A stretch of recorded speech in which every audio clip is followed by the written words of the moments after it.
کہ رات کو جب حضور بیٹھ کے قرآن پاک پڑھتے تھے نا، جب یاسین والے نبی خود یاسین کی تلاوت کریں،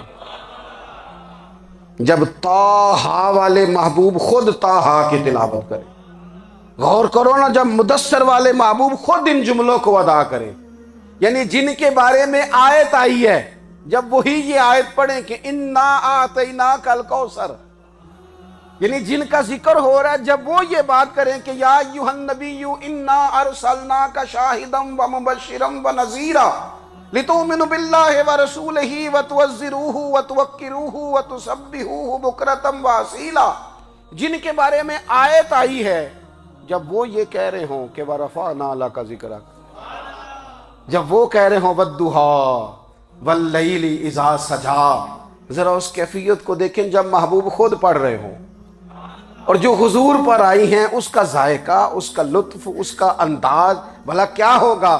حضور جب رات کو پڑھتے تھے نا قرآن پاک، تو جو پکے کافر تھے نا، ابو جہل جیسے لوگ، وہ بھی جھاڑیوں میں چھپ چھپ کے مدینے والے کی تلاوت سنا کرتے، حضور کی تلاوت سنا کرتے تھے۔ یہی بہتر ہے کہ پردوں میں وہ پردہ پوش رہے، وہ اگر پردے ہٹا دے تو کسے ہوش رہے۔ رسول کریم علیہ السلام کی تلاوت کا سننا، قریب جانا، یہ اعجاز ہے۔ حضرت فاروق اعظم کہتے ہیں میں طبیعت کا بڑا ڈاڈا تھا، مزاج کا بڑا سخت تھا، زندگی ہمیشہ ڈٹ کر گزاری، باتوں پر کھڑا رہنا آتا تھا، پر جب میری بہن نے مجھے چند آیتیں سنائی نا تو میں تڑپ ہی گیا۔ کروں آیا سا مار مقامنے نو، ہن مینو مار دے لے چلو، اوے متے عمر دی عمر برباد ہو جائے، جتھے عمر سوار دے لے چلو۔ یہ اعجاز ہے رسول کریم صلی اللہ تعالی علیہ وسلم پر نازل ہونے والی کتاب کا۔ پھر حضور نے خبریں دی، نبی پاک نے خبریں دی، حضور نے فرمایا روم فتح ہوگا، وہ ہوا۔ نبی کریم علیہ السلام نے فرمایا شام فتح ہوگا، تو شام فتح ہوا۔ فرمایا ایران فتح ہوگا، تو ایران فتح ہوا۔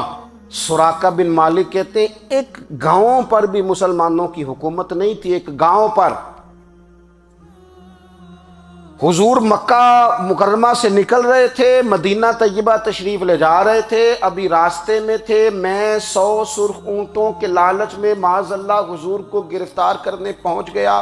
محبوب نے حکم دیا، حضور کا معجزہ میں نے آنکھوں سے دیکھا، میرا گھوڑا زمین میں دھستا چلا گیا، میں نے معافی مانگی، حضور نے معاف کر دیا۔ میں نے سمجھا اچانک ہو گیا ہے۔ یہ منوانا بھی بڑا مشکل کام ہے۔ شجر و حجر پہچان گئے، انسان کی نظروں میں شاکی رہا۔ یہ کچھ ایسے لوگ ہیں جن کو منوانا توبہ توبہ، ماننے کو تیار نہیں، دیکھ دیکھ کے بھی ماننے کو تیار ہے نہیں، ماننے کو تیار ہی نہیں۔ کہتے ہیں کہ میں نے پھر چاہا آگے بڑھنا، تو پھر زمین کے اندر میرے گھوڑے کے پیر دھنسنے لگے، پھر معافی مانگی۔ کریم تیرے معاف کرنے کی ادا پہ بھی قربان جائیں۔ یہ نہیں فرمایا کہ تو بار بار یوں ہی کرتا ہے، فرمایا معافی مانگتا ہے، جا میں نے معاف کیا۔ کہتے ہیں 3 دفعہ میں آگے بڑھا، 3 دفعہ حضور نے معاف کیا، تو مسکرا کے فرمانے لگے تو یہاں مجھے گرفتار کرنے آیا ہے، وہ کیسر روم کا علاقہ فتح ہوگا۔ وہ کنگن جو پہنتا ہے نا ہاتھوں میں، بادشاہ کے کنگن معروف ہیں، وہ تیرے ہاتھوں میں آئیں گے۔ اللہ کرے آپ سمجھیں۔ یہ جو لوگ ڈری ڈری سہمی اور ہمارے بچے مایوسی کی معاذ اللہ باتیں کرتے ہیں، وہ دیکھیں حضور کس طرح کی گفتگو فرماتے ہیں۔ ابھی ایک گاؤں پر بھی اسلام کی حکومت نہیں، لیکن حضور کا خبر دینے کا انداز۔ کریم فرمانے لگے وہ کیسر روم کے جو کنگن ہوں گے وہ تیرے ہاتھوں میں آئیں گے۔ جناب سراقہ بن مالک فرماتے ہیں کہ میں مسلمان ہو گیا، حضور کا وصال ہو گیا، کنگن نہیں آئے۔ حضرت ابوبکر صدیق کا وصال ظاہری ہو گیا، کنگن نہیں آئے۔ جناب عمر کا دور آ گیا، سراقہ بوڑھے ہو گئے۔ کوئی بندہ پوچھتا نا کہ اب تو عمر ڈھل گئی ہے، زندگی کا پتہ نہیں، کہنے لگے نہیں میں نہیں جاتا، جب تک کنگن نہیں آتے اسرائیل کوئی نہیں آئیں گے، کیونکہ ساڈے نبی دی زبان ساڈے واسطے قرآن، جو دن کو کہہ دیا دن ہے تو دن نکل آیا، جو شب کو کہہ دیا شب ہے تو رات ہو کے رہی، اور خدا نے ان کی زبان کو وہ اختیار دیا، جو نکلی منہ سے ان کے وہ بات ہو کے رہی۔ اور فاضل بریلوی کا تو انداز ہی پھر انوکھا ہے نا، وہ تو کہتے ہیں وہ زبان جس کو سب کن کی کنجی کہے، جس کو سب کن کی کنجی کہیں، اس کی نافذ حکومت پہ لاکھوں سلام۔ کہنے لگے نہیں آتے حضرت اسرائیل، فکر نہ کرو، بوڑھے ہو گئے تھے، نکلنا گھر سے بند کر دیا تھا، حضرت عمر کا دور تھا، کنگن آ گئے۔ حضرت فاروق اعظم نے ان کے پوتوں سے، نواسوں سے، بچوں سے کہا جاؤ بلا کے لاؤ، کا دادا جان بوڑھے ہیں، فرمایا تم کان میں کہہ دینا کنگن آ گئے، پھر تم دیکھنا تو صحیح۔ پھر حضرت سراقہ آئے، حضور نے جو خبریں دیں، نبی پاک علیہ الصلوۃ والسلام نے جو گزشتہ قوموں کے احوال بیان کیے، اور پھر میرے نبی پاک علیہ الصلوۃ والسلام نا دنیا میں عزتیں دینے آئے، عزتیں۔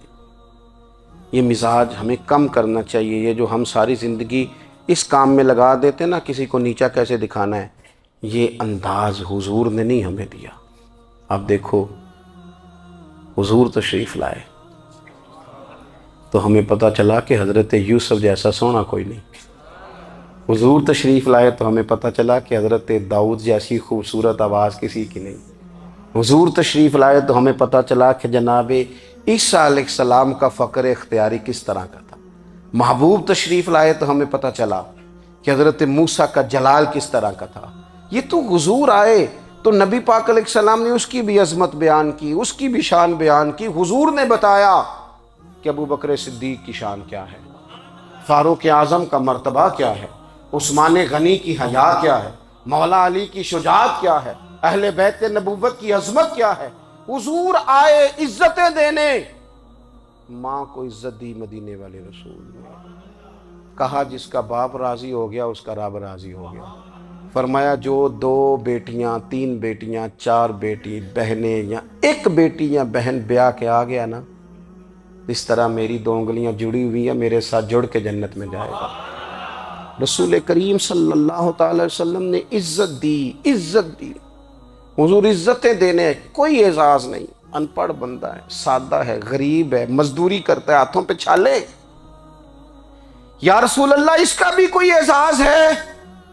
قربان جائیں، میرے کریم نے عزت دی، فرمایا محنت کر کے روزی کمانے والا تو اللہ کا دوست ہے،